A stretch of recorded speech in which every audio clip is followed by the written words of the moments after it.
Damage பண்ணிருக்கு. அசம்பாவிதம் நடந்துடக்கூடாதுன்னு முழு பவரை பயன்படுத்தல. நான் வீசின பிளேட் அந்த பாறையை தாண்டியும் போயிருக்கலாம்.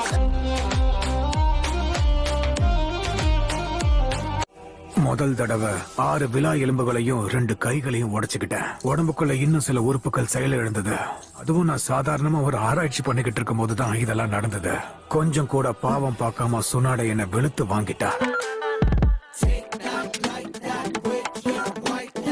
அப்படியா? அப்ப கத்து கொடுங்க.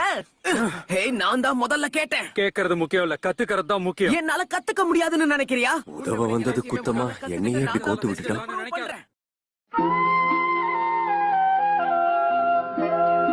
இஷ்டத்துல ஆட்டம் போட்டு என்ன கோவப்படுத்தாத. சண்டை போட தயாரா இருக்கியா? எனக்கும் இதுதான் வேணும். வாக்கா, உன்னுடைய திறமை என்னங்கறத பாத்துருவோம். ஒரே நேரத்துல எல்லாருக்கும் முத்தம் கொடுக்கறது கொஞ்சம் கஷ்டமா தான் இருக்கும்னு நினைக்கிறேன்.